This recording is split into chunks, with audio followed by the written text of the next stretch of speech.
Have you ever wondered who someone really is beneath the smile, beyond the practiced words?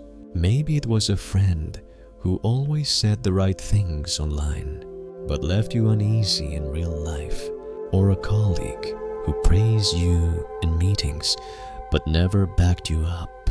Or maybe it was you, sensing a gap between your intentions and your actions. We all wear masks, often without knowing it. But Zen Buddhism teaches that even the most carefully constructed mask cracks under the weight of reality, and when it does, our true self shines through. There is an ancient Zen saying, if you want to know someone, watch how they treat the cat in one small monastery nestled among quiet hills where the bamboo swayed like whispered thoughts. Lived a young monk named Ryo. Ryo was devoted, disciplined, and deeply curious, but he struggled with doubt, not about the teachings, but about the people around him. Were they sincere? Did they truly live the Dharma? Or did they simply follow the rituals? He asked his master, an old man with a face lined by years of sitting still and seeing deeply, "How can I know if someone is awakened?" The master smiled, the kind of smile that stretches beyond lips into time itself, and said only, "Watch how they treat the temple cats." It was such a simple answer that it infuriated Ryo. What could a cat possibly reveal about enlightenment? Yet Ryo obeyed.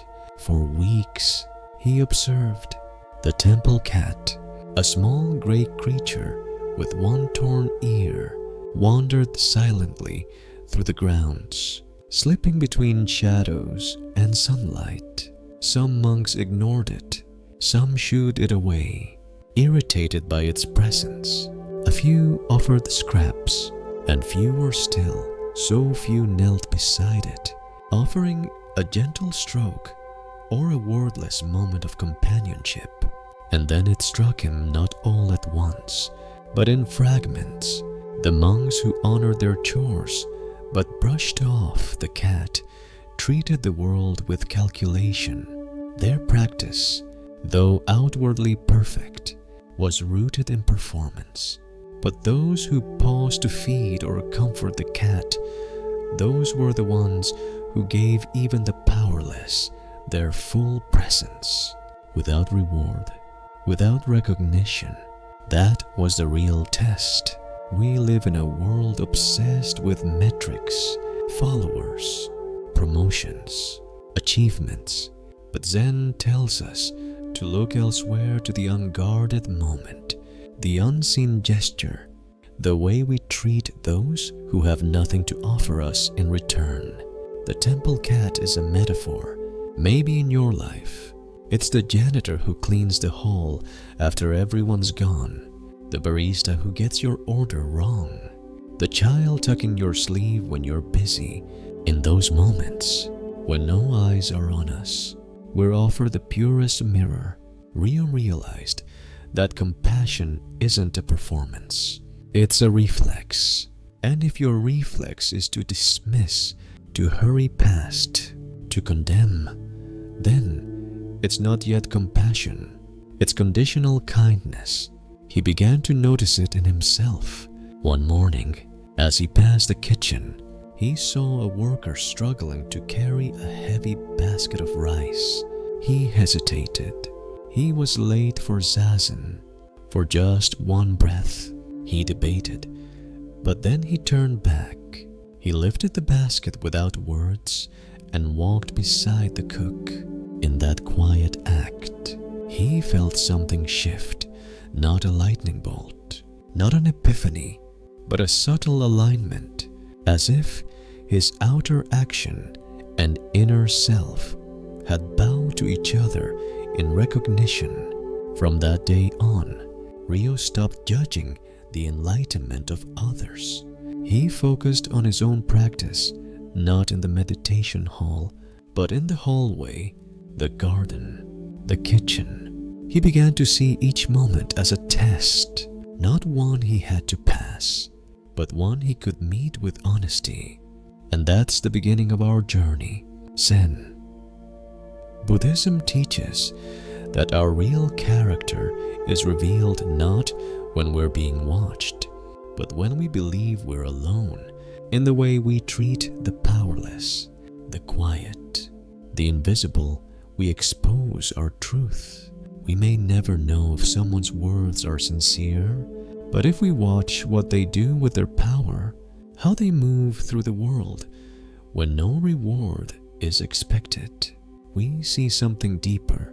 The Zen way is not to judge others, but to witness, to observe, like Rio did. The ripples people create in the pond of life.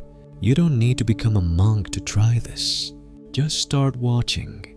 Observe how people treat the service staff, the elderly, animals, or strangers who stumble into their path. And most importantly, observe yourself. Catch the moments when your patience wears thin, when you feel superior, when you feel invisible. Not to shame yourself, but to see yourself. For only when we truly see can we truly change. The temple cat is always there, in some form or another. It might be a request for help when you're exhausted, a friend in crisis when you're busy, a stranger's need when your own needs feel unmet. In Zen, there is no separation between the sacred and the mundane. Every moment is a bell inviting us to wake up. And each time we choose to respond with compassion instead of convenience, we move a little closer to our true nature. So let me ask you gently, how do you treat the temple cats in your life? Ryo began to see the world differently after that. His teacher's words echoed in the spaces between moments, not as a command, but as an invitation. The temple cat, once just another background presence, had become a living mirror, quietly revealing who was truly present and who was still hiding behind masks. But transformation in Zen is rarely immediate. It comes not with thunder, but with silence. Not with explosions, but with steady erosion. Rio didn't become enlightened overnight. Instead, he found himself facing a new discomfort, his own reactions. The temple cat had shown him the power of compassionate observation. But the next lesson came not from what he watched, but how he responded. One chilly morning, Rio stood in line for breakfast, holding his wooden bowl. The cook was running behind, and the line was slow. A senior monk behind him sighed loudly, his breath hot with impatience. When Rio finally reached the front, the porridge pot was nearly empty. The cook apologized. Rio nodded, took what he was given, and stepped aside. But something stirred in him, a flicker of irritation. It wasn't fair. He had waited, hadn't complained, and now he received less than others. That voice, subtle and smooth, whispered, "You deserve more." That voice, it wasn't his teacher's voice. It wasn't the Dharma. It was ego, soft and familiar. And in that moment, he saw it. Not the irritation itself, but the grasping behind it. Zen teaches that our suffering is not caused by the world, but by how we cling to it, how we demand that it conform to our preferences. Rio realized his reaction had little to do with porridge, and everything to do with expectation. Expectation, the shadow of entitlement, had slipped quietly into his bowl. He ate slowly, tasting not just the rice but his own discomfort. And with each bite, he let go. The smallest things reveal the greatest truths. That is the paradox of Zen. And nowhere is this more evident than in how we handle minor inconveniences. How do you respond when things don't go your way? A wrong food order, a late bus, a sudden downpour. These aren't catastrophic events, but they are perfect spiritual tests. Zen calls them the 10,000 things, the constant stream of phenomena that come and go, like waves on the ocean. Most people try to control them, manipulate them, avoid them, but the awakened practitioner does something radical. They allow them. This isn't passivity, it's presence. To allow means to let each moment arrive without resistance, without clinging, without rejection. Ryo began to use his frustrations as practice. When the ink spilled during copying sutras, he didn't groan, he watched. When another monk took the last hot towel from the bathing room, he didn't grumble, he breathed. And in this breathing, he found space. Not empty space, but sacred space. The mind wants to label. This is good, that is bad. But Zen whispers a deeper truth. The labels are illusions. What matters is how we show up. Are we present? Are we kind? Are we aware? In one powerful teaching, the Buddha said, holding on to anger is like grasping a hot coal with the intent of throwing it at someone else. You are the one who gets burned. Ryo saw this firsthand. One afternoon, when the monastery bell rang for meditation, a younger novice rushed in late, accidentally stepping on Ryo's robe. It was a small thing, but for a split second, Ryo felt the ember of resentment. Then he remembered the hot coal. He imagined himself clutching it, ready to throw, and then simply let it fall. The novice bowed in apology. Ryo bowed in return.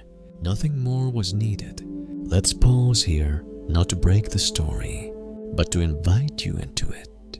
When was the last time something small upset you? Not a betrayal, not a tragedy, but a simple, everyday annoyance. How did you respond? Not what did you do, but what happened inside. Did your breath tighten? Did a story form? This always happens to me. Or people are so inconsiderate. That story is the mind's attempt to control reality.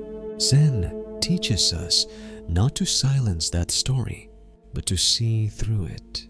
To realize that we are not the voice, but the awareness behind the voice. Back in the monastery, Ryo found a new practice. He called it watching the flicker. Every time a small inconvenience arose, he would pause not to fix it, but to witness the mind's first reaction. Was it blame, resistance, self-pity? And then he would breathe, just one breath, with awareness. That breath became his anchor. We all carry within us a reservoir of reactivity, but Zen offers a different well, stillness. Stillness doesn't mean numbness. It means spaciousness, the ability to feel anger arise and not act on it, to hear judgment in your thoughts and not believe it, to feel the heat of ego and bow to it without feeding it. Ryo began to see his own reactivity as a teacher, not a flaw. Each irritation was a knock on the door of consciousness. Are you awake? It asked, and slowly, steadily, "Bon," he began to answer. Yes, that is the Zen way, not perfection, but presence, not suppression, but awareness. So now, dear listener, ask yourself, who are you when the internet goes out, when the line is long, when someone cuts you off in traffic? In those moments, What does your reaction reveal? It's easy to be calm in the meditation hall. The real practice begins when the world doesn't go as planned, and it never does. The monastery had no mirrors, none in the sleeping quarters, none in the washroom, none even in the guest area. The idea, as Ryo's teacher once explained, was simple. A mirror only shows you your face, but Zen teaches you to see your heart. Yet the longer Ryo practiced, the more he realized there were mirrors everywhere. In the cat's cautious gaze, in the slow-moving lines for food, in the accidental footsteps on his robe, and most of all, in the moments when no one was watching. One moonless night, Ryo awoke with a start. A storm had shaken the valley, and outside, the wind howled like a wounded beast. The roof above his head creaked, and he could hear the patter of rain against the wooden beams. He slipped quietly from his futon, drawn by a strange unease. Passing the meditation hall, he noticed a faint flicker of light. It was the storeroom. He stepped closer and saw another novice, Shun, kneeling near a basket of dried fruit. His hands trembled as he reached for a handful, eyes darting toward the door. When he spotted Ryo, he froze. They stood there for a breath, two figures in the silence, wrapped not just in darkness, but in the soft weight of moral ambiguity. "I was hungry," Shun whispered. "I didn't eat enough at dinner." Ryo said nothing. He could have scolded him, could have turned and walked away, could have reported him. Instead, he walked over, knelt beside him, and split the handful in two. They sat there, side by side, chewing quietly. No punishment, no pardon, just shared humanity in the middle of a storm. Later, Ryo would remember that night, not for the rules broken, but for the honesty that bloomed in its shadow. Shun didn't try to lie, and Ryo didn't try to judge. For once, they both simply allowed the moment to be what it was. Zen isn't about the appearance of morality. It's about the alignment between your inner truth and your outer action, and that alignment is tested most clearly when no one is watching. The Buddha once taught that karma doesn't need witnesses. The universe is the witness. Your own consciousness is the witness. We often think our private moments are disconnected from our public selves, but Zen says otherwise. Who you are in the dark is who you are. Full stop. Ryo began paying closer attention to what he did when no one could see. Did he pick up litter on the path even when no one assigned him to? Did he replace the kettle when it was empty, or pretend he hadn't noticed? Did he speak kindly to himself, or let the inner critic speak unchecked? Each moment became a small act of integrity or a small betrayal, and with each choice, he felt something either settle or unravel inside him. In one ancient koan, a student asks, "What is the path of virtue when the temple is empty?" The master replies, "Sweep the floor." Why? Because the path is never about display. It's about essence. Ryo's master had once said, "When your thoughts, words, and actions match, even when no one else sees, that is the root of peace." But most of us are out of sync. We say what sounds good, do what benefits us, and think what we'd never dare speak aloud. This dissonance creates restlessness, a feeling of being lost, even when everything appears fine on the surface. To live in alignment doesn't mean to be perfect. It means to be honest, to bring the same presence to your public roles and private habits, to act as if the world were always watching, not out of fear, but out of devotion. Rio remembered another monk, older and nearly blind, who spent hours each morning sweeping the stone path before anyone else awoke. When asked why, he said simply, "So that my feet will learn the way." That, too, was Zen. We shape who we are in the quiet spaces, in the early mornings, in the late night choices, in the little lies we tell ourselves, or the truths we dare to live, and we begin to sense a pattern. The more we act in private with care, the more we feel whole, and the more we feel whole, the less we need the approval of others. Integrity becomes not a rule, but a refuge. So Rio asked himself, if everything I did in secret were projected onto the temple walls, would I feel shame or peace? It was a sobering question, and not every answer was easy. But Zen doesn't demand perfection. It invites awakening. Noticing is the first step. Noticing without judgment. Simply seeing again and again. I chose this, and I can choose differently. As his awareness deepened, Rio found more ease, not because he had eradicated all flaws, but because he had stopped hiding from them. This, he realized, was what his teacher meant by seeing your heart. When we stop pretending to be something else, we finally become who we already are. And so, dear listener, I invite you now to look gently inward. Ask not how others perceive you, but how you live when no one else is around. Do you hold yourself with kindness? Do you return the shopping cart? Do you recycle the bottle even when the bin is far away? Do you honor your word when no one will notice if you break it? Because in those quiet decisions, you are writing the story of your soul, and even if the world never reads it, you do.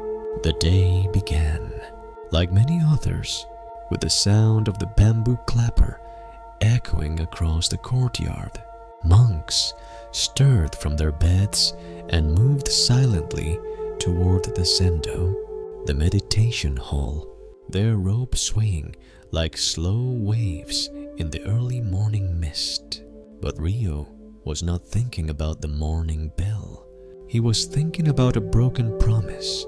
The night before, a fellow novice had offered to help Rio carry firewood to the bathhouse. "I'll meet you after evening chant," he'd said, placing a hand on Rio's shoulder. But the evening chant had come and gone. Rio had waited and waited. Finally, alone, beneath the moonlight, he carried each bundle himself. It wasn't the burden that hurt. It was the gap between word and deed. He hadn't said anything to the novice, and perhaps the young monk had simply forgotten. But in that quiet hour, as Rio stacked the last bundle, he thought deeply about the meaning of commitment. In Zen, there is a teaching rarely spoken aloud. A broken promise fractures not the world, but the selves. We often think of promises as contracts between people, but Zen sees them differently. Each time you make a promise, you're placing a stone in the foundation of your character, and each time you break one, a crack forms in that structure. It may not collapse at once, but the cracks accumulate. In the Dharma Hall, Rio's teacher once explained, "Words are not air, they are the shape of your karma."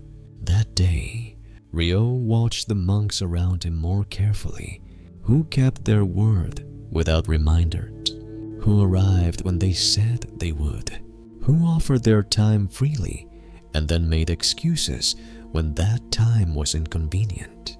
And more painfully, he began to watch himself. Once, he told a friend he would help clean the lanterns before the festival.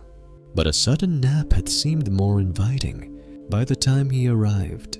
The task was nearly done. He apologized. His friend smiled. "It's fine," he said. But Ryo knew it wasn't about the apology. It was about what had been lost. Not just trust, but rhythm.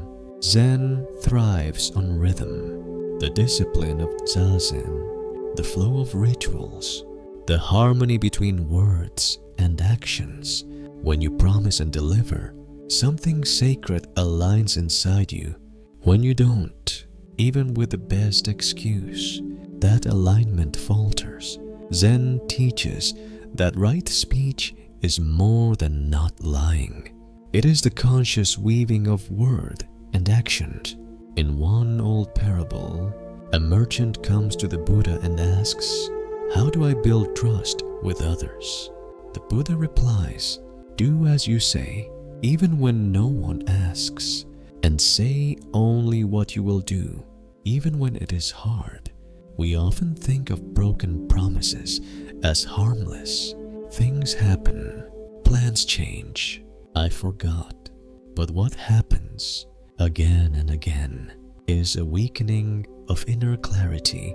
Ryo saw this in the novice who made elaborate excuses for every mistake. He always meant well, but his actions trailed behind his words like a broken sandal strap. People stopped relying on him, not because he was unkind, but because he was unpredictable. Zen values reliability not as a social virtue, but as a spiritual one. When your speech and action match, your mind becomes quieter. There is less inner conflict, fewer justifications, a growing sense of peace. And in that peace, compassion can flourish. Ryo remembered another lesson from his teacher. When your promise cost you, it becomes holy. Not every vow is easy to keep. Some require effort, sacrifice, even discomfort. But it is precisely in those moments that we shape our integrity. One afternoon, as the rain began to fall and the courtyard turned to mud, Ryo saw a monk pacing under the eaves. It was Ryo's assigned shift to help transport supplies to the storage hut. The path would be messy. He could easily pretend to have forgotten, but he didn't. He wrapped his robe tighter, stepped into the downpour, and joined the monk. Neither of them spoke, but when they returned, soaked and breathless, something in Ryo felt solid, like he had said yes to himself. That's what commitment is in Zen, a dialogue with your deeper self. Many people today struggle with follow-through, not because they're lazy, but because they're overwhelmed, distracted, pulled in 1,000 directions. But Zen calls us to a different rhythm, a slower one that allows us to say less, but mean it more. When you live this way, promises become sacred, and so does silence. It is better not to promise than to say yes and flinch when the moment comes. Zen teaches that restraint is not weakness, it is precision. So now, dear listener, ask yourself, how do you treat your own word? Do you make promises to please others, then find ways to escape them? Do you say, "I'll be there" without checking your heart? Do you notice the tension that rises when you know you're avoiding something you agreed to? That tension is a teacher. It doesn't condemn, it reveals. The next time you feel tempted to cancel, to delay, to explain away, pause, breathe, ask, what am I building with this choice? Trust is not just what others give you, it's what you give yourself. And when your actions echo your words over and over, you begin to hear something new, a stillness, a certainty, the voice of a self no longer divided. It was late autumn when Rio first truly understood the meaning of power. The leaves had turned to gold, and the wind that rustled through the monastery's courtyard felt like a whisper from something older than time. The abbot had traveled to another temple, leaving Rio's teacher temporarily in charge of the monastery. For a few days, the atmosphere shifted gently, almost imperceptibly, like a change in water temperature. Some monks straightened their robes more neatly, others bowed more deeply. There was an unspoken awareness of hierarchy, and Rio watched it all from the periphery. But what fascinated him most was how his teacher carried the role. He did not raise his voice. He did not tighten the rules. He did not ask for more bows, more obedience, more silence. Instead, he began rising earlier than usual, sweeping the temple steps himself before anyone else woke. He sat with novices during their morning studies, not to test them, but to learn what they struggled with. He even spent one evening mending the sleeve of a monk's robe by lamplight, the needle moving through cloth with the same patience he brought to meditation. Rio watched all this and saw a truth unfold before him, not in the form of a lecture, but in the shape of a question. When given power, do we serve or do we seek to be served? In modern life, power often conjures images of authority, prestige, control. But in Zen, power is something more subtle and far more dangerous. It reveals us like water poured into a cup. Power takes the shape of the vessel that holds it. If the heart is proud, power inflates that pride. If the heart is quiet, power magnifies that peace. Rio recalled a story his teacher had once told about a Zen master who was asked to lead a famous temple. He accepted, but refused to live in the abbot's quarters. Instead, he made a bed behind the kitchen, saying, "Let me sleep where I can hear hunger." That story had seemed poetic to Rio at the time, but now, watching his teacher move through his new responsibilities with humility rather than hierarchy, he understood its depth. Power in the Zen path is not something to grasp. It is something to steward. And yet, how often do we fail this test? Think of someone in your life who holds even a small amount of power, maybe a supervisor, a parent, a teacher. Have you ever seen them wield that power with arrogance? Have you ever watched someone speak kindly to a boss, then turn cold toward the janitor? These are not just personality flaws. They are ruptures of the soul. Zen reminds us, how you treat those beneath you is the truest expression of who you are. And it's not limited to formal positions of authority. Rio noticed this during a group project to repair the old boundary fence. The task was difficult digging, hauling stones, resetting posts. One monk, Daisuke, took charge. At first, his energy helped rally the team, but slowly, a pattern emerged. He interrupted others mid-sentence. He criticized small mistakes. He assigned the heaviest work to the quietest novices and kept the lighter tasks for himself. When thanked, he smiled broadly, but when mistakes happened, he blamed others quickly. It wasn't overt abuse, but it left a bitter aftertaste, a power imbalance made visible not in cruelty, but in subtle dismissiveness. That, too, was a kind of violence. Rio, remembering his teacher's way, began to reflect inward. Did he ever use his seniority, however small, to dominate? Did he ever hold the silence longer than needed during a disagreement, using stillness not to listen, but to control? Even the silent tools of Zen posture, gaze, breath could be used to create distance or closeness, division or connection. One evening, Rio sat by the garden and asked his teacher, "How do you lead without dominating?" His teacher answered, "When you speak, let it be to reduce suffering. When you act, let it be to create space for others to grow. Then power will pass through you like wind through bamboo." These words settled in Rio's bones. Power, when held rightly, leaves no residue. It becomes invisible, not by denying it exists, but by surrendering its ego. In this world, everyone has some measure of power, even if only over themselves. How you use it creates a karmic imprint, not just in the world, but in your own being.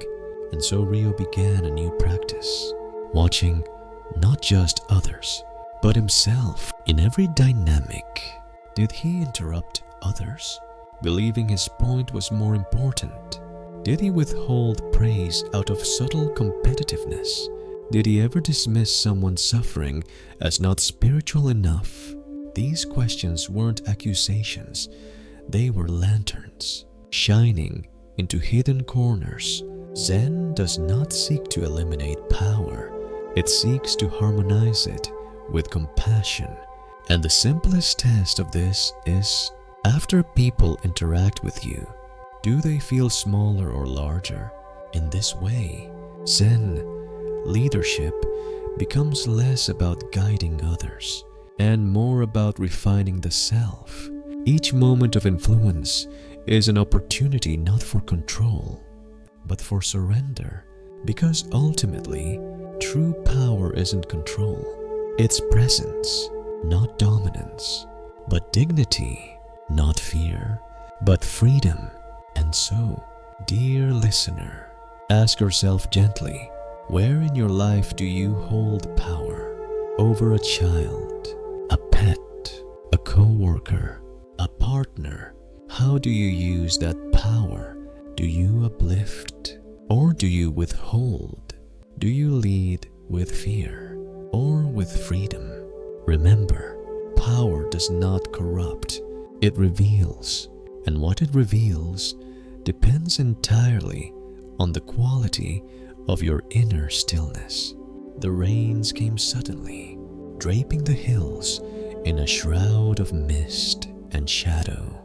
Roof tiles glistened. Water streamed down the stone steps of the monastery like the sky was rinsing the earth clean. The temple cat, now older and slower, curled up beneath a wooden overhang and watched the world without judgment. Rio often found himself doing the same. It had been months since he first asked his teacher how to tell if someone was truly awakened. And though he no longer asked that question out loud, it lingered quietly in the spaces between his breaths.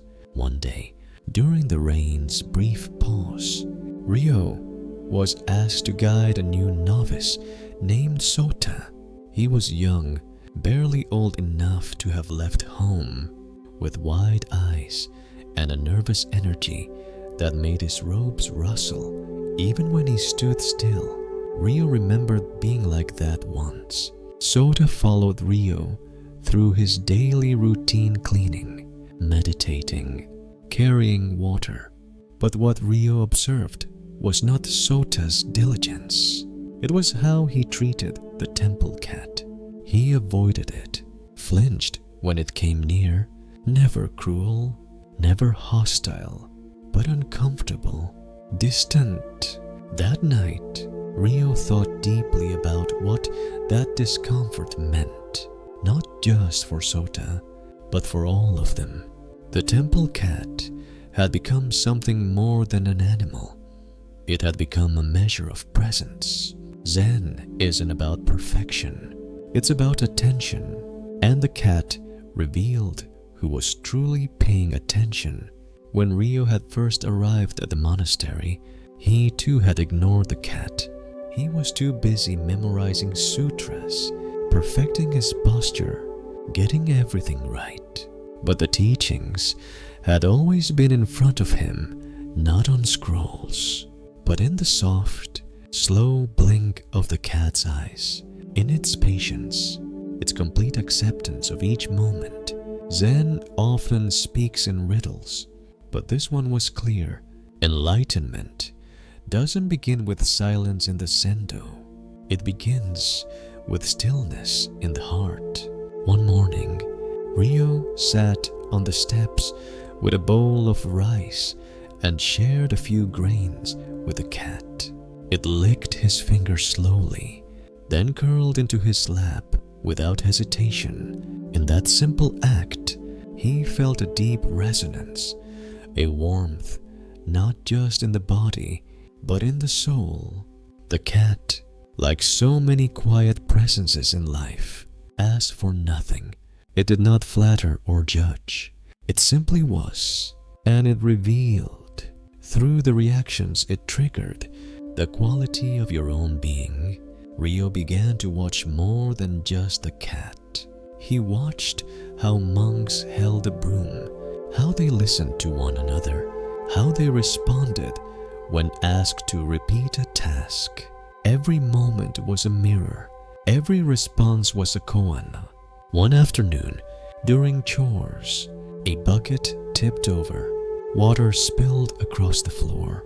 Another monk, Takuan, sighed in frustration. Sota rushed to apologize, even bowed. Takuan muttered something and walked away. Later, when Sota was alone in the garden, Rio approached. He didn't criticize Takuan or defend Sota. He simply said, "Do you remember how you felt when the cat wouldn't come near you?" Sota nodded, confused. Rio continued, "Takuan just showed you his distance. Not from you, from himself." Sota blinked, and something inside him settled. Zen offers us these moments not as answers, but as openings. When someone reacts with impatience, it tells us about their suffering. When someone responds with warmth, it reveals their presence. And when we notice our own reactions with honesty, that is when the true journey begins. That night, Rio watched Sota approach the temple cat and simply sit beside it. He didn't reach out. He didn't force closeness. He just sat. And for the first time, the cat stayed. It was small, unremarkable to anyone passing by. But to Rio, it was a moment of awakening. In Zen, this is called Mushin no mind, a state not of blankness, but of openness, a mind that doesn't interfere, that doesn't force, that simply allows. The temple cat was the embodiment of this. It did not chase, demand, or avoid. It moved when it moved, rested when it rested, and in that way, it taught more than many monks ever could. Rio began incorporating this spirit into his own life. When leading chanting, he no longer pushed his voice above the others. When cleaning, he stopped rushing to finish. When speaking, he paused before answering, not to delay, but to listen. That stillness changed the way others responded to him. Not because he was louder, but because he was present. Presence in Zen is not a performance. It is the most radical act of all, to be here, fully, with what is, not with what should be, not with what was. Just this breath, this step, this cat curled up in the lap of a silent monk as the rain returned outside. The real test of a person isn't how they behave when praised or watched. It is how they respond to what offers them nothing, no advantage, no applause, no gain. That is why the temple cat mattered. That is why Rio finally understood. So now, dear listener, ask yourself, what in your life has been trying to teach you, not with words, but with presence? Who or what have you ignored because it seemed small? The truth is, the teachings are always present. They don't arrive with fanfare. They curl up beside you and wait. If you can be still enough, long enough, you'll notice. And when you do, the path unfolds without effort. The wind had shifted. You could feel it, even if you weren't paying close attention. The leaves no longer drifted lazily from the trees. They swirled in tight spirals before vanishing into the earth. In the monastery, seasons weren't marked by calendars, but by sound and stillness. And now, in early winter, even the air seemed to be meditating. Rio had begun rising earlier, before the bell, not to prove anything, but to sit in the garden while the sky softened from black to blue. He would listen to the sound of distant birds and let his breath move with the earth's exhale. One morning, during this quiet ritual, the stillness was broken by the distant honk of a car. It was rare to hear anything mechanical in the monastery. The sound echoed in the valley, jarring and strange. Rio blinked, as if returning from a dream. A visiting lay practitioner had driven up early and, unable to find parking, had disrupted the calm. A few monks frowned as they passed. One muttered, "Outsiders," but Rio just smiled. There was a time when that sound would have irritated him. He would have labeled it as a disturbance, a violation of sacred space. But now, he simply watched the reaction rise and fall, just like the breath. Zen practice does not exist in a bubble. It must live in the chaos. This was a truth Rio had come to know deeply. Meditation cushions are not the true seed of awakening. The true test is found in what comes after the cushion, and nothing revealed that, like the inconveniences of daily life, there was a joke that went around the monastery. If you think you're enlightened, spend an afternoon in the village post office. Rio remembered the last time he had to venture into town. The walk was long, the wind biting. The post office line curled out the door, and inside, a child screamed while someone argued about stamps. The fluorescent lights buzzed like insects. He stood there, breathing. A year ago, he might have grumbled inwardly, counted the minutes, judged the mother for not calming her child. But now, he simply watched. He felt the irritation rise like a wave, and instead of reacting, he greeted it. Here you are again, he whispered silently. And then, with the next breath, it passed. Not forever, but long enough for the moment to soften. This is equanimity, not indifference, not suppression, but presence. Zen calls this heijoshin, a mind like clear water, reflecting what comes without clinging or pushing away. Rio practiced this not just in post offices, but in tea lines, in broken brooms, in teapots left empty. Each moment of inconvenience became an invitation. Will you meet this with resistance? or with awareness. One afternoon, the Wi-Fi in the guest house went down. Lay practitioners began fidgeting. A few grew visibly annoyed. Rio, sent to help, simply bowed and said, "The signal has gone into retreat." They laughed, and the mood shifted. A few decided to take a walk instead. Others began journaling. No crisis, just an adjustment. This, Rio thought, was the power of perspective. Zen doesn't ask you to eliminate life's chaos. It invites you to sit calmly in its center. He remembered the words of his teacher. You cannot stop the waves, but you can learn to surf. Each moment of irritation, each spill, delay, malfunction became a wave to ride, not to avoid, not to brace against, but to dance with.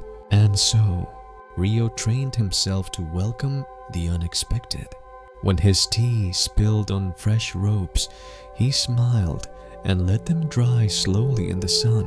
When his assigned tool shed key went missing, he bowed and asked the cat if it had taken it.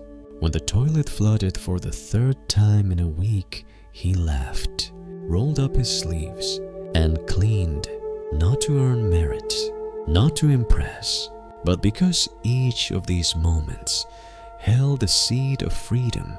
He began teaching this quietly to others, not through lectures, but through example. Sota, the novice, noticed it first. "How are you not bothered?"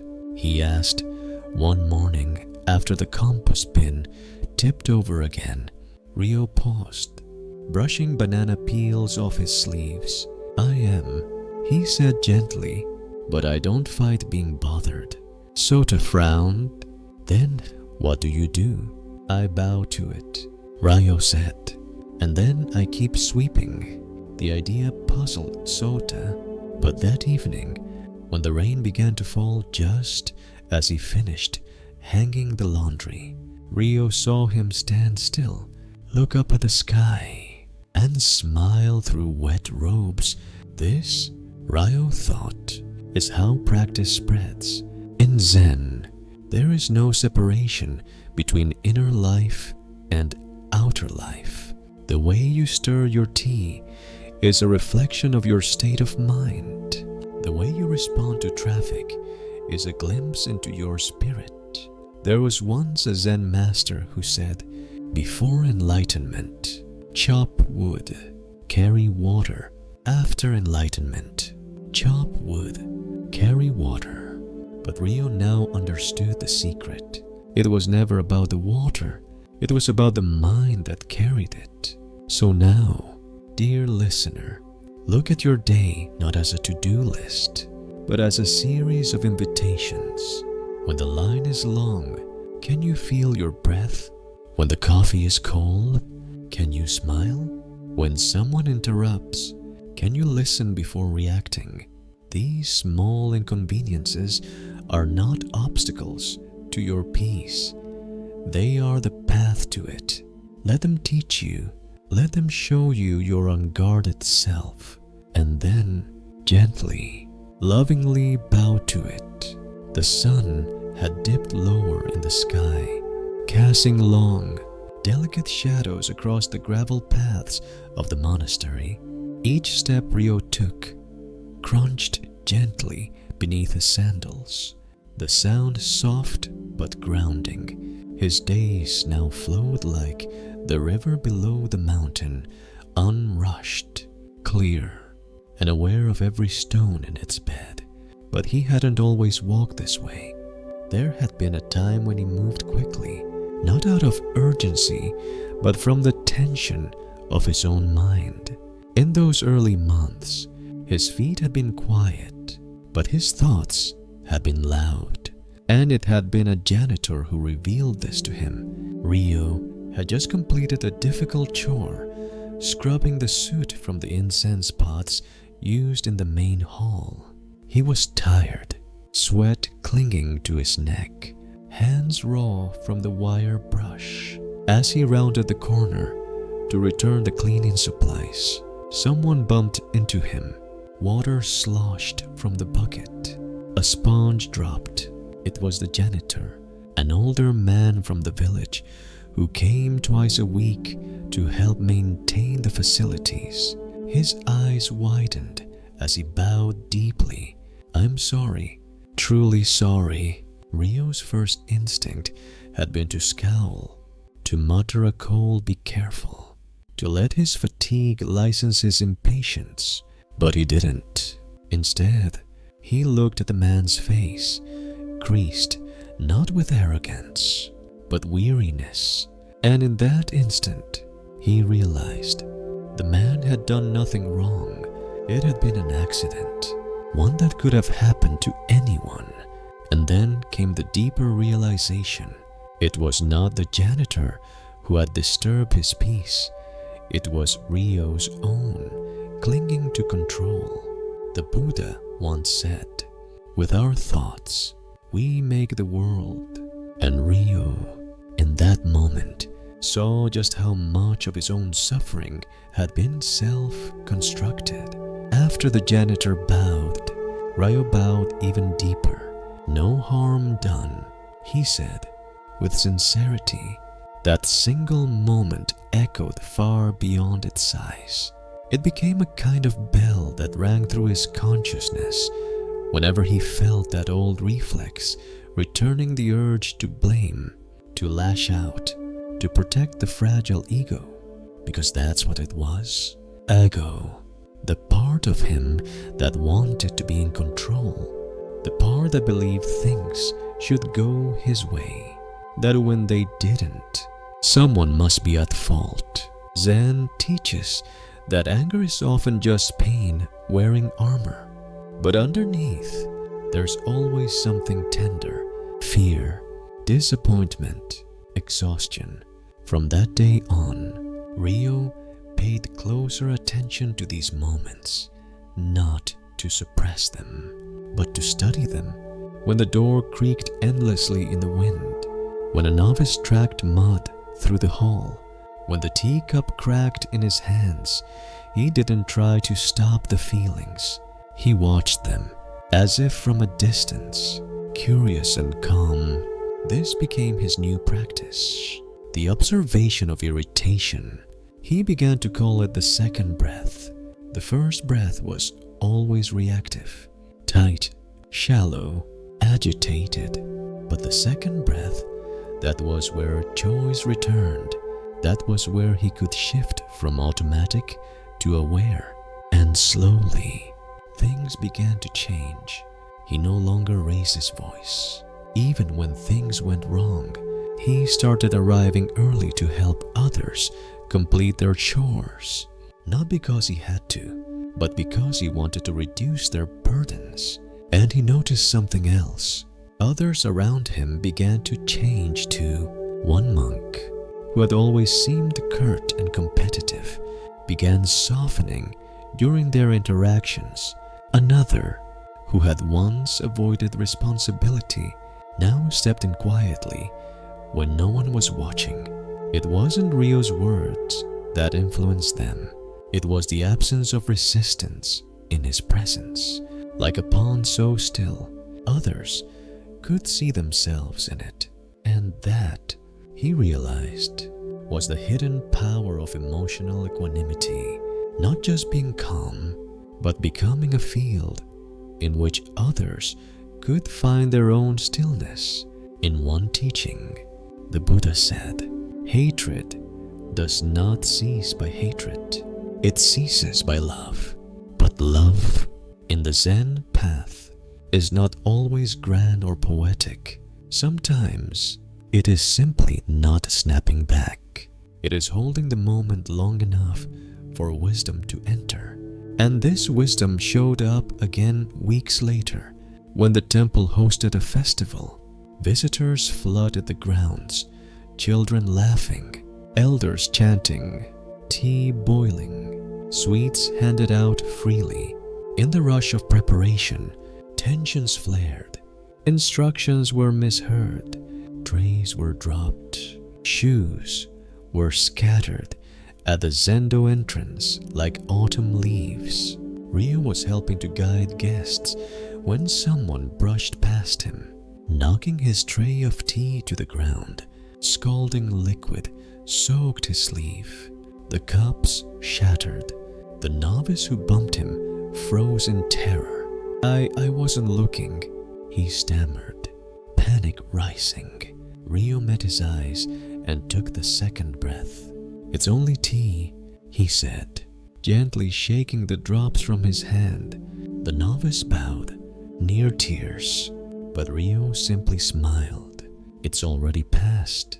Later, during the evening chant, that novice stood taller, his voice stronger, not because someone had told him what not to do, but because someone had shown him what it looked like to be free. That's what these moments offer, not just personal growth, but communal healing. Every act of patience becomes a thread in the wider fabric. Every moment of self-restraint strengthens the net that catches others in their own moments of struggle. And so now, dear listener, ask yourself, when was the last time you snapped not out of cruelty, but out of pain? What would have happened if you had taken a second breath? Imagine how your life might shift, not by changing others, but by changing the way you meet discomfort. This is not weakness, it is mastery. This is not suppression, it is sacred discipline. This is not retreat, it is the most courageous path of all. Because every time you choose calm over reaction, presence over judgment, you become not just a better person, you become a mirror in which others can recognize their own goodness. Snow had begun to fall, lightly at first, soft flakes drifting like feathers through the pine branches. The monastery rooftops turned white, a quiet transformation that seemed to muffle the world. There was something sacred about snow, Rio thought. It didn't just cover, it revealed. It asked for stillness. It slowed the breath. That morning, Rio sat beneath the covered walkway, watching the snow gather in corners, settle on the temple cat's back, melt into silence. And he remembered anger, not the kind that explodes, the kind that lingers. It had been months since the incident with the janitor, but the memory of that moment, his near snap, his internal shame had planted a seed. Since then, he had worked hard to meet each irritation with mindfulness, and mostly, he had succeeded. But there was a deeper, subtler anger that still surfaced from time to time, not a flare, but a smoke, a quiet bitterness that crept in after the moment had passed. Days where he found himself dwelling on something someone said, a careless word, a dismissive tone, a moment when he had felt unseen. Zen calls this klesha, mental affliction, the residue of clinging. It is not always loud. Sometimes it's just the echo of a closed heart. Rio first noticed it when he found himself avoiding a particular monkey, Gyoshin. Gyoshin was competent, well-liked, and precise, but he had a habit of correcting others, even gently, even respectfully. And once, during a group recitation, he had corrected Rio's chant in front of everyone. It had been small, hardly noticeable, but Rio had felt the heat rise behind his ears. He had bowed, continued, and said nothing. But afterward, he kept remembering it, replaying it, holding it. That was the real danger, not the moment itself, but the grasping of it. He told himself it didn't matter, that he had let it go, but he hadn't. And this, he realized, was the more insidious form of anger, the kind that hides beneath politeness, the kind that wears a mask of peace but rots quietly beneath. The Buddha had once taught, holding on to anger is like drinking poison and expecting the other person to die. Rio knew that line. He had heard it dozens of times, but now, sitting in the snow, he understood it. He was the one suffering, not Joshin. Joshin had long moved on. So Rio began a new practice, metta, loving kindness meditation, not just for the suffering, but for the ones he found difficult to love. Each morning, after sitting in silence, he would repeat silently, "May he be well, may he be safe, may he be at peace." At first, the words felt empty, stiff, forced, but over time, they softened, not because Joshin changed, but because Rio's grip loosened. One evening, Rio passed Joshin in the corridor. Their eyes met. Joshin nodded with a quiet respect, and something in Rio's chest lightened. Not a sudden forgiveness, not an emotional breakthrough, just a release, like an icicle melting from the corner of a roof. That was enough. Zen does not require dramatic transformation. It only asks for honesty. Rio had realized something fundamental. That resentment is not a reaction. It's a choice made over and over, long after the moment has passed. And each repetition rebinds us to our suffering. The mind loves to replay injustice, to hold tight to the narrative. I was wronged, I was ignored, I was hurt. But Zen whispers, yes, and now what?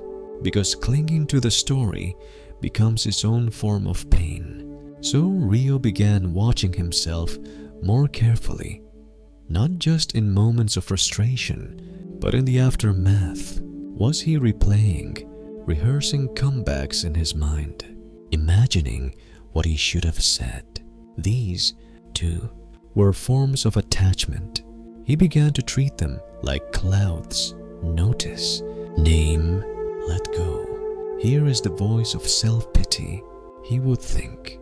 Here is the loop of resentment, not to judge, just to see. The more he saw, the less power those thoughts had. That's when he understood the true nature of peace. It wasn't silence. It wasn't the absence of conflict. It was the refusal to carry the conflict longer than needed. One night, during a snowstorm, Rio lit a lantern and stepped outside. The temple grounds were empty, blanketed in white. The wind howled softly, and the world felt both vast and close. He walked slowly, letting each footstep press into the snow, each breath a prayer, each moment an invitation. When he reached the edge of the courtyard, he saw the temple cat, fur dusted with snow, curled into a hollow by the wall. Rio knelt beside it and whispered, "May I be well, may I be free." The cat opened one eye, blinked slowly, and rested its head again. Sometimes, the only approval you need is your own soft gaze. So now, dear listener, ask yourself, what are you still carrying? What anger have you packed neatly away but never truly released? Is there someone you replay in your thoughts, someone who wronged you, embarrassed you, hurt you? What would it feel like to drop the story? Not because they deserve forgiveness, but because you deserve peace. This is not forgetting. It is not denial. It is the radical act of no longer letting your past write your present. Take a breath, and with your next exhale, Let the poison go. The snow is falling. The path is clear. You are already walking it. The firewood crackled softly in the hearth as Rio sat near the brazier, hands wrapped around a warm clay cup. Outside, the snow fell steadily, but inside, the silence was layered and deep. The kind of silence that makes you aware of everything: your breath, the weight of your body, the sound of your heartbeat tucked somewhere beneath the layers of cloth and thought. He took a slow sip of tea and thought about the monk with the gold coin. It was an old story told during a Dharma talk when Rio was still new to the monastery. At the time, he had appreciated it in the way one appreciates a parable: interesting, morale, forgettable. But now, years later, its meaning settled into him like tea leaves in a pot. A traveling monk had discovered a gold coin on a deserted road. He was tired, hungry, with no food in his pack and no one around to see him. He could have kept it. No one would know. He could have traded it for a warm meal or a soft bed. But instead, he walked for 3 days to find the coin's owner and return it. When asked why he didn't keep it, the monk replied simply, "My actions are my meditation." Rio sipped his tea again and looked out the window. Snow was gathering in the corners of the roof tiles, the white folding softly over the world like a thick layer of intention. What would it mean, he thought, to treat your unseen actions as part of your practice, not just the zazen, not just the bows in the meditation hall, but the decisions no one sees, the shortcuts you almost take, the words you consider saying behind someone's back but don't, the time you could bend the truth and no one would notice except you. Zen teaches that karma is not just a system of cosmic reward and punishment. It is the momentum of self-creation. With every decision, we shape our character, and that character becomes the lens through which we see the world. When we act with integrity in private, something internal solidifies. The gap between who we are and who we appear to be disappears. There is a quiet joy in that, a kind of gentle wholeness. And when we cut corners, even small ones, something loosens, a tension creeps in. We may not even feel it right away, but it shows up later in the form of restlessness, discontent, the vague feeling that something is off. Rio thought of the times he had moved the broom hastily, pretending to sweep more than he did, or the time he had eaten a little extra rice and told himself it was because he had worked harder, or when he had skimmed over a chant without truly reciting it. No one had known, but he had, and the mind, if trained well, never forgets. This wasn't about guilt. Zen is never about guilt.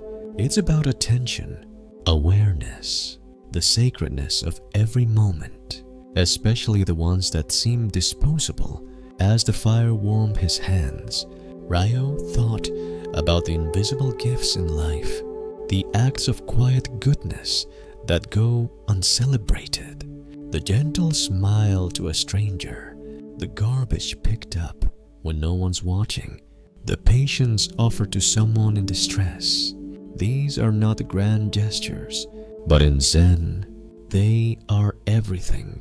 In Shikantasa, the practice of just sitting, there is no goal. You don't try to reach enlightenment or stop your thoughts. You simply sit and notice what is: the breath, the body, the moment. Likewise, the monk who returns the coin does not do it to prove a point. He does it because this is what is true. This is what is right. And living in that truth becomes its own kind of meditation. Rio once saw a fellow monk pause during morning chores to straighten a lantern's wick. Just slightly.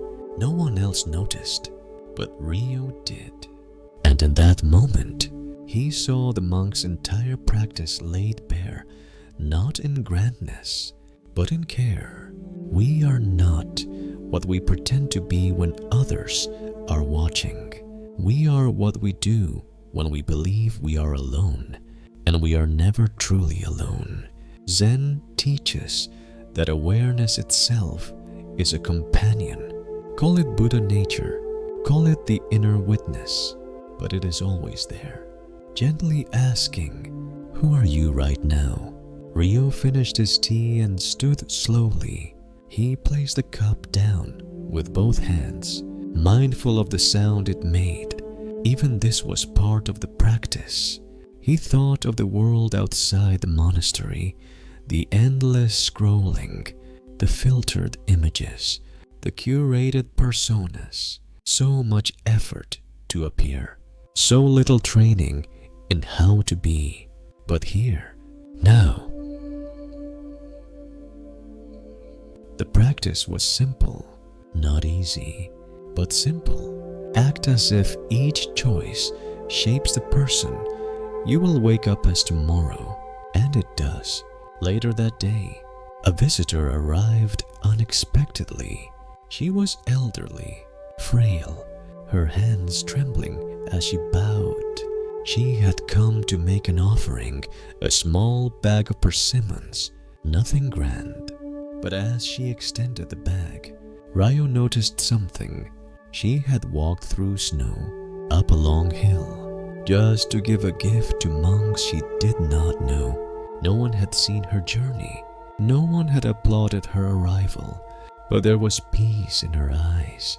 He bowed deeply, accepting the fruit with both hands. "This is all I have," she said softly, "and it is more than enough," he replied. That evening, Rio cut the persimmons into thin slices and placed one on every monk's tray. He said nothing of where they came from, but each monk tasted something more than fruit that night, a sweetness with no name. So now, dear listener, consider your own unseen choices. The kindness not posted online, the generosity that expects no thank you, the apology whispered only to yourself. These are your practice. This is your meditation. Live as though your soul is watching, because it is. A soft wind rustled the edge of the pine trees as Rio made his way toward the guest quarters. A group of visiting practitioners had arrived for the winter retreat, their faces still bearing the tautness of city life. Tight jaws, quick steps, eyes darting even in still spaces. Most would need days to slow down, some weeks. Rio had been assigned to greet them and show them around. He bowed deeply to each one, offering a calm presence more than words. There was something beautiful he'd come to realize in meeting people where they were rather than where you wish them to be. Later that evening, he sat beside one of the guests during communal tea. The man, middle-aged, wore expensive robes and carried himself like someone used to being obeyed. "I run a company," he offered after some silence, as if that were the necessary credential for presence. Rio nodded. "Leadership is stressful," the man continued. "You must know what that's like. Here, managing monks, keeping things in order." Rio smiled gently. "We don't manage monks. We serve them." The man tilted his head, unsure if Rio was joking. It was not a joke. Zen leadership is unlike the world's leadership, where the world says, exert influence. Zen says, dissolve ego, where the world says, lead from the front. Zen says, kneel at the back and sweep the floor. The guest, sensing the silence stretch, shifted the topic. I've read that real power comes from inner discipline. Rio nodded again, but gently offered an outer humility. The man blinked. Perhaps he had expected a different kind of monk, one who would nod at his wisdom, reinforce his sense of self. But here, in this simple tea room, with candlelight flickering and no one to impress, there was only space. Space to listen, space to unravel. Rio excused himself after the tea and walked into the hallway, recalling his teacher's stories of true leadership. There was once a Zen abbot, widely respected, who insisted on cleaning the toilets himself. When questioned, he said, "No one is too important to carry away waste, especially not the one who teaches purity." Another time, Rio had observed his own teacher in the kitchen, slicing daikon with such mindfulness it looked like a ceremony. When a novice tried to take over, the master said, "Let me do this, my mind needs sharpening." This was Zen leadership, not command, but cultivation, not hierarchy, but harmony. One of the most revered monks in their lineage had once said, "If the people around you cannot breathe more freely in your presence, you are not leading. You are constricting." That line had stayed with Rio, not because he always lived up to it, but because it reminded him what to aim for. Not obedience, but liberation. Even in small moments, when helping a novice navigate the compost system, or when answering a confused guest's repeated questions, there was a choice: to assert superiority or to offer space for another's growth. Power is not just found in boardrooms or thrones. It exists in every relationship, between teacher and student, between parent and child, between cashier and customer, between anyone who has the option to elevate or diminish another. And every time you choose to uplift, you practice Zen. Rio had seen this played out one day during temple chores. A novice had broken a ceramic bowl, an antique, used only during seasonal ceremonies. He froze, eyes wide with fear, already anticipating the reprimand. The supervising monk, rather than scolding him, bent down to pick up the shards. Together, they swept the pieces in silence. Then the monk said softly, "This bowl held tea. It also now holds your growth." That novice never forgot the moment, nor did Rio, because that's what true power does. It doesn't make others smaller. It enlarges them, not with praise, but with presence, not by fixing, but by trusting. Later that week, Rio observed a different scene. A visiting guest, clearly unused to communal work, berated a kitchen helper for forgetting to refill the tea urn. "I asked 20 minutes ago," he hissed, not caring who heard. The helper bowed repeatedly, eyes downcast. Rio stepped in, not loudly, not to shame, but simply said, "Sometimes we are given the chance to wait so we can see what's rushing inside us." The guest stared at him. Rio bowed and took the empty urn to refill it himself. Leadership, in that moment, was not correcting the guest. It was diffusing harm without creating more. The guest didn't apologize, but later, Rio noticed him helping to sweep the walkway silently. No announcement, just a beginning. Zen believes that every person is capable of transformation, not through control, but through example, and leadership rooted in ego cannot offer that. It will always need to be right. It will always crave applause.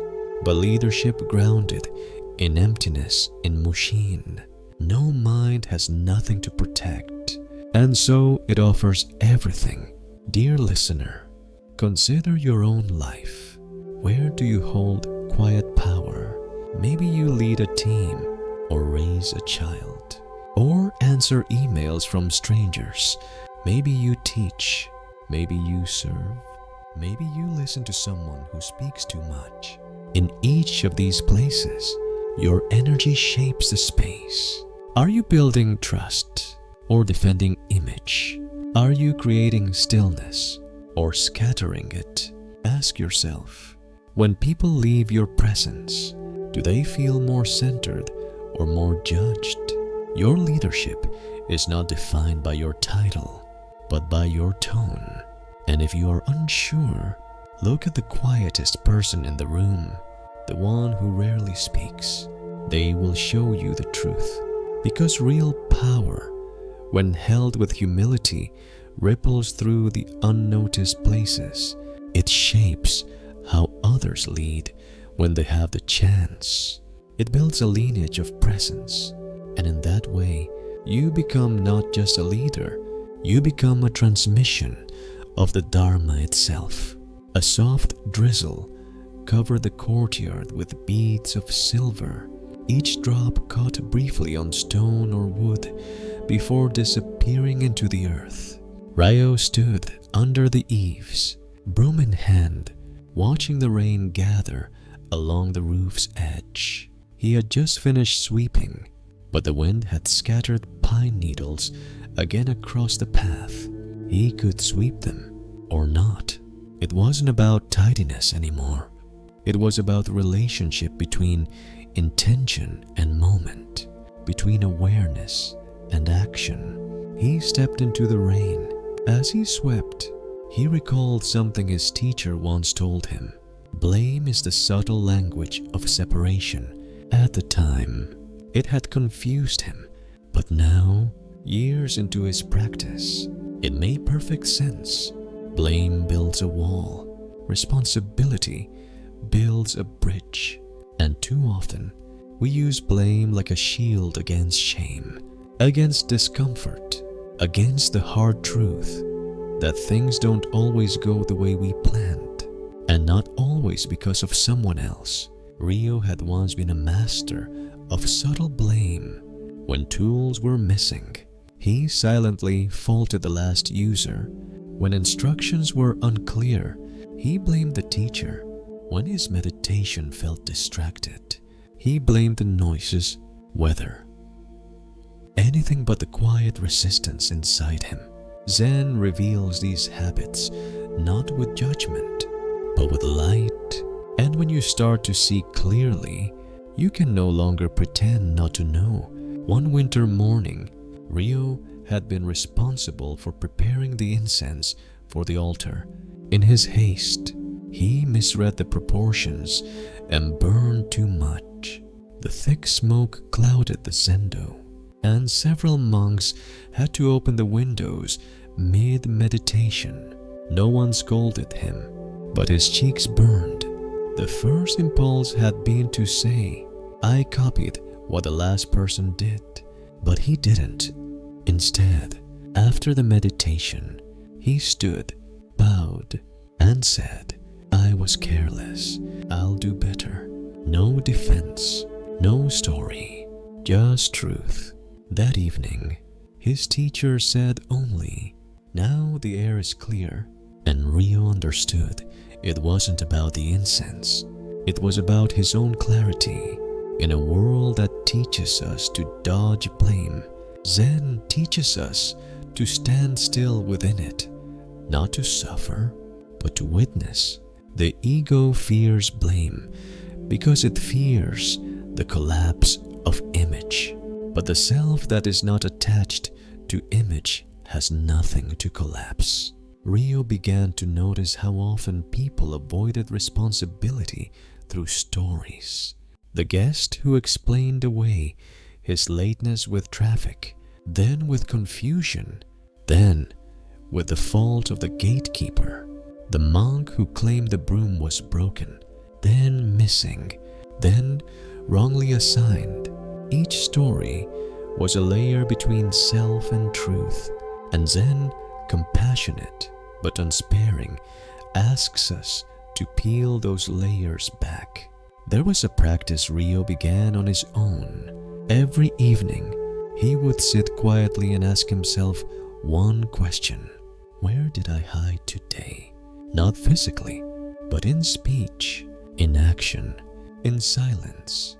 Where did I deflect instead of absorb? Where did I justify instead of simply acknowledge?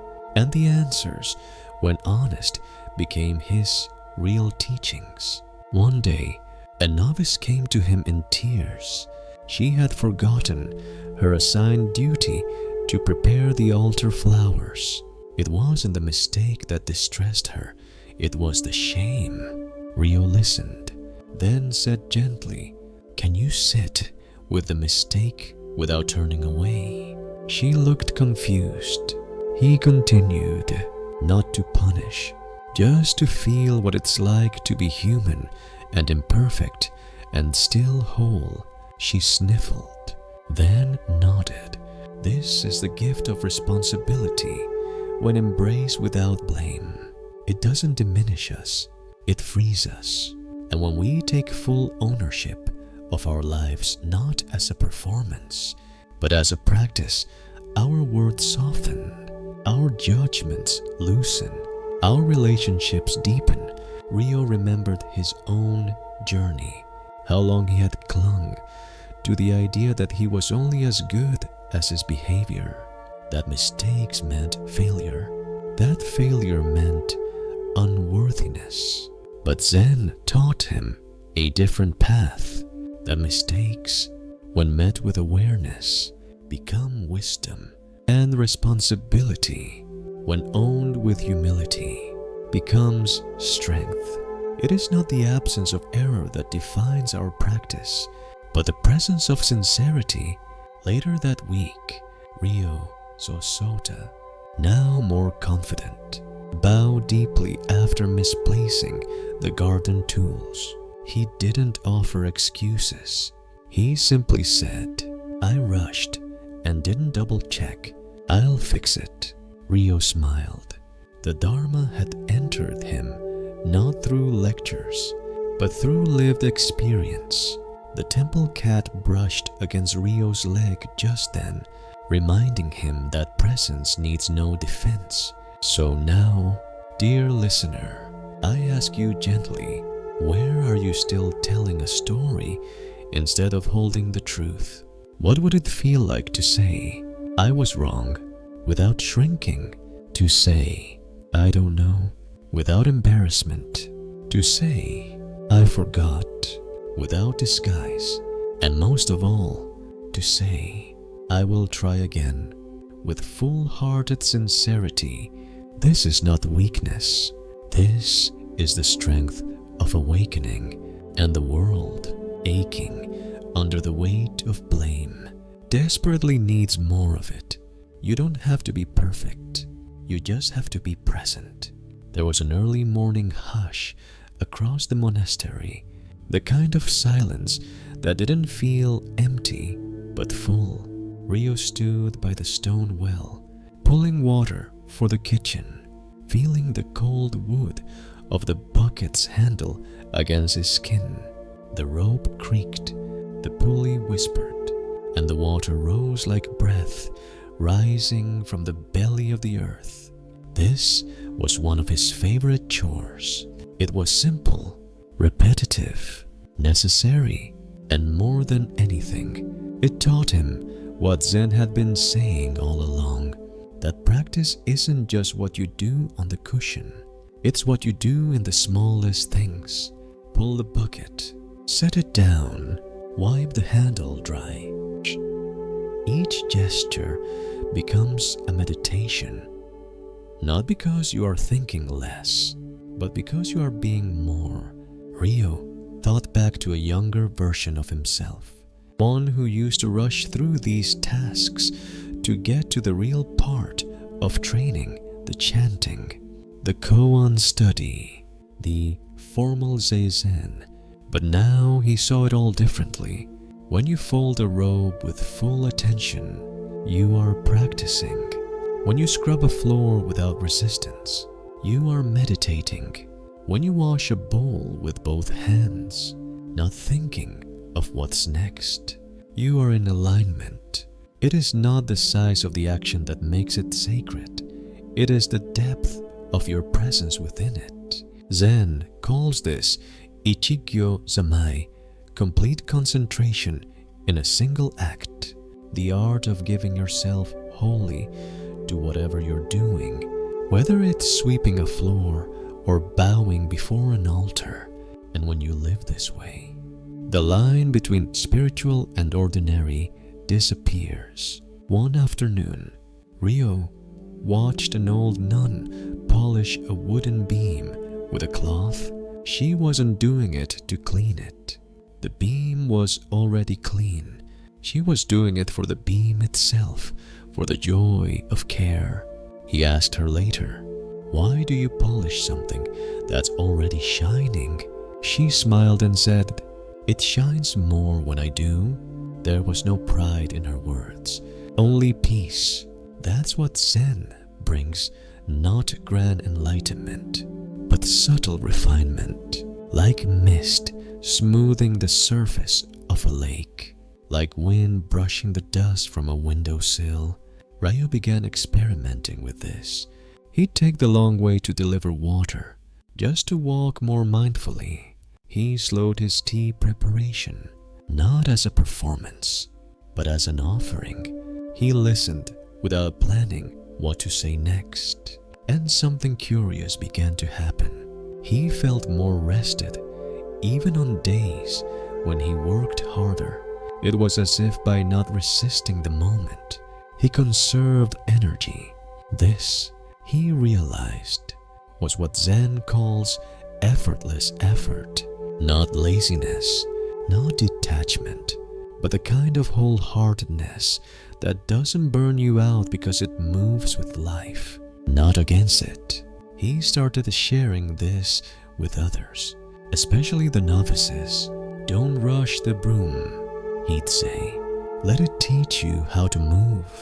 They'd laugh at first, but then they'd try, and slowly their sweeping changed. This is how the Dharma passes, not always in words, but in rhythm, in the way you hold a bowl, in the way you enter a room, in the pause before you answer. There was one moment that stayed with Rio. A guest had been assigned to clean the outdoor benches, and it was clear she saw it as beneath her. She scrubbed quickly, roughly, she muttering about the cold. When she finished, she said, "It's done." Rio, without judgment, bowed and said, "The benches are clean. Are you?" She blinked, confused. But then, something shifted in her face. Her breath caught. She looked at the bench again, sat down on it, ran her hand along the grain. Then she picked up the rag and started again, this time slower. No one told her to. She had remembered something she hadn't known she'd forgotten. That care is not about the task, it's about the relationship. And that relationship starts with the self. When we clean something thoroughly, we are not purifying an object, we are purifying our mind. When we do something with full attention, we align the body, breath, and the spirit into one. This is why monks bow when entering the sendo, not because the space needs honoring, but because the act reminds them to be awake. And so, Ryo began bowing more, not only to teachers or statues, but to tasks, to the broom, to the kettle, to the laundry. He bowed inwardly before each act, as if to say, I am here, I am ready. Let this be my practice. So now, dear listener, ask yourself, what are the small things in your day that you rush through? Is it brushing your teeth, folding clothes, chopping vegetables, answering a message? What would it feel like to give that act your full presence, not to get it done, but to meet it, to make the folding of a towel an expression of your calm, to stir your coffee like a ceremony, to open a door like you're entering a temple? Try this for one day. Choose one task, any task, and slow it down. Let it become your meditation. You might find that you don't need more hours in the day. You need more you in each hour. And in that fullness, even the ordinary shines. Even the quiet becomes a bell. Even the moment becomes enough. The wind had shifted again, soft now, like breath against paper. Rio knelt in the garden with a pair of shears, trimming back a few wild shoots that had reached past the stone borders. The cat, as usual, observed from a nearby patch of sunlight, its tail flicking gently like a slow metronome. There was no urgency, no goal, only rhythm. As he worked, Rio thought about the unseen reach of his actions. A trimmed branch here meant more sunlight for the moss. Sweeping dust from the path meant someone else would walk more steadily. Lighting incense in the morning changed the quality of the entire day's air. He thought of karma not as cosmic punishment or reward, but as echo, not something you wait for, but something you create. A kind word didn't disappear when it ended. It lingered. A sharp look didn't vanish. It reverberated. A single moment of presence could ripple for hours. This understanding had deepened in him slowly, like roots beneath frost. He began to notice how monks who practiced mindfulness in private somehow made the entire monastery feel calmer. It was never obvious. They weren't louder or more visible, but something changed when they were nearby. You breathed easier. You spoke more kindly. You walked with care. That was the ripple of kindness. And just as that presence could uplift, Rio saw how unconsciousness could do the opposite. He remembered one incident vividly.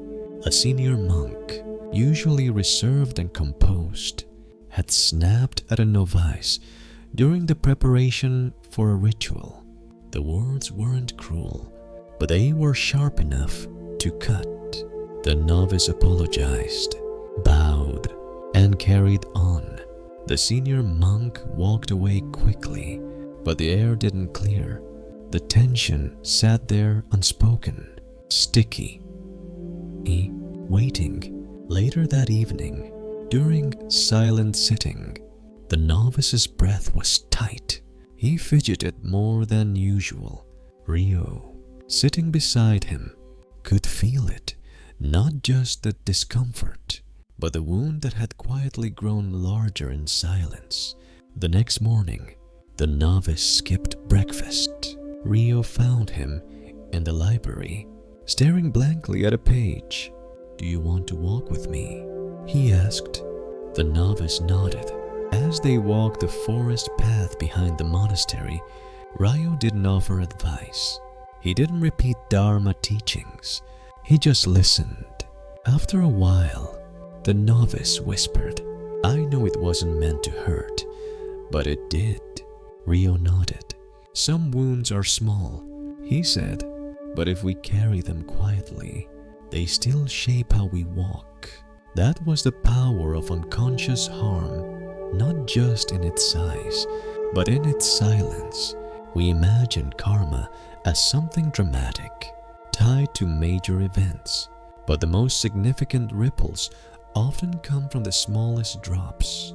A sigh, a raised eyebrow, a missed thank you, a door held open, a hand placed gently on a shoulder. Each one creates a shift, not just in someone else, but in ourselves. Rio recalled another story his teacher once told. There was a monk who, every morning, would walk the monastery grounds and leave a small flower on one windowsill. He never told anyone, never asked for thanks. One day, after he passed into final silence, several monks gathered and shared the stories of the flowers. "I always thought it was for me," one said. "It made me feel noticed." Said another. "I thought it was from the earth herself." Said a third. They had all been touched by something that asked for nothing and gave everything. That, Rio realized, is the highest form of kindness, not one that seeks recognition, but one that nourishes in secret. He began to live that way more intentionally, leaving extra tea in the pot for latecomers, carrying wood for the bathhouse without being asked, writing encouraging notes to novices, and tucking them into pockets during laundry, not to be seen, but to see what happens when you give without needing return. And the results were quiet, but unmistakable. Smiles lingered longer. Pauses between conversations grew softer. The temple cat began curling into more laps.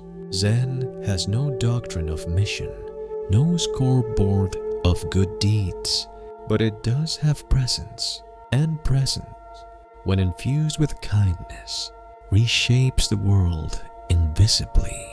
Rio started calling it the gentle revolution, a silent shift of energy sparked not by grand gestures, but by consistent, invisible care. One evening, as he lit a candle in the hallway, a gust of wind blew it out before the flame could take hold.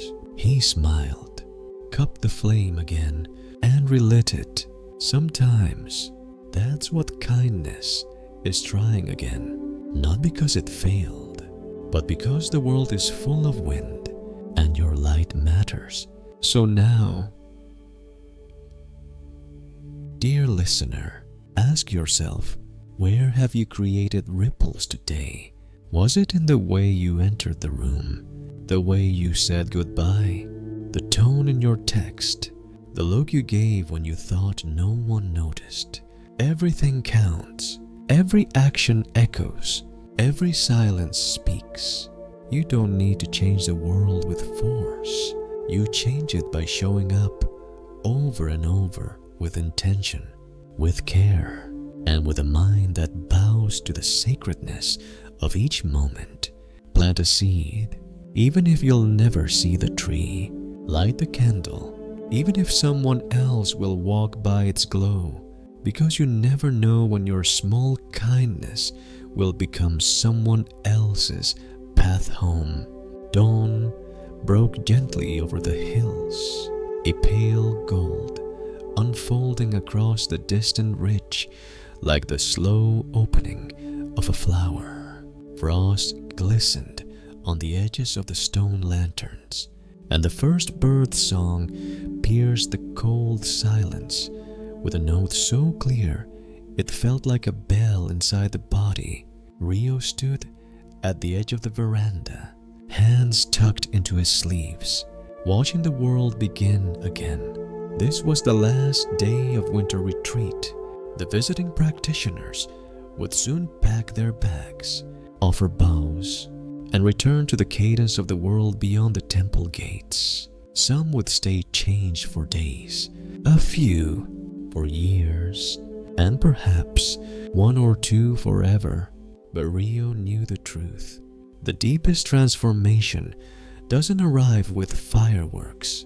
It comes like this quietly, in slow breaths and unnoticed decisions.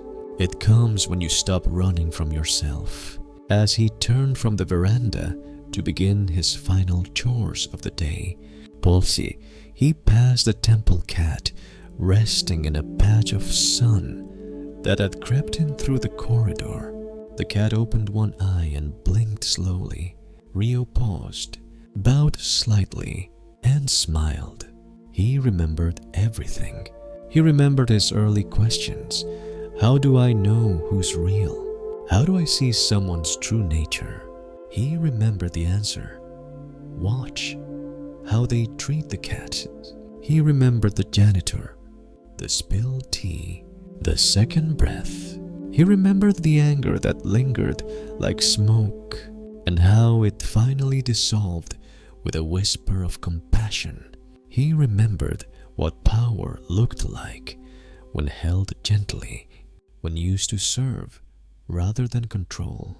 He remembered how responsibility softened his chest, not tightened it. And he remembered, most of all, the smallest things: the folded towel, the relit candle, the polished wood that shined for no one but the moment itself. Zen had never been about answers. It had always been about presence. The cat, the incense, the clumsy novice, the wet floor, the broken bowl. They weren't distractions from the path. They were the path, and the path, Ryo now understood, always leads home, but home is not a destination. It is a return to the self, uncovered moment by moment. As the bell rang for morning tea, Ryo gathered the empty bowls from the kitchen and walked them to the wash station. The steam rose from the bucket, curling around his hands, catching the morning light. He washed slowly, not because he had to, but because he could. Each bowl returned to the shelf became a soft offering to the future. Someone would pick it up and feel its cleanliness. Someone would pour tea into it and not know the care it had been touched with. And that was fine. Ryo did not need to be remembered. He only needed to be true. That evening, as the sun bowed behind the pines, the retreat came to a quiet close. There was no ceremony, only shared tea, a few tears, some final bows. One guest approached Ryo before leaving. "I thought I came here to find peace," she said. "But I think I found me." Ryo bowed. She asked, "What do I do now?" He replied, "Keep doing small things, kindly." She smiled, and that was enough. Later that night, Ryo returned to his room. The temple cat followed and curled at his feet. The wind brushed the paper screens. The world held its breath. He sat. He did not try to meditate. He did not try to reflect. He simply was.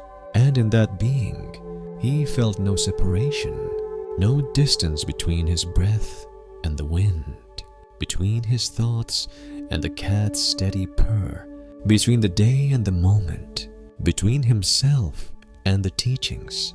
It had all become one. This was the final lesson of Zen. The true self is not a mystery to be solved. It is the presence beneath every mask, the awareness behind every breath, the kindness at the center of every gesture. And so, as the candle flickered and the night deepened, Ryo whispered the words not to himself, not to the cat, not to the world, but to the silence that connected all three. I am already home, dear listener. You have journeyed with Ryo through frost and fire, through silence and sound, through small gestures and subtle awakenings. You've watched as questions softened into understanding, as the need to prove gave way to the courage to be. You've heard the bell and the broom. You've seen the Dharma in spilled tea. You've felt the warmth of humility, the clarity of responsibility, the quiet ripple of compassion. Now, let it settle. Breathe.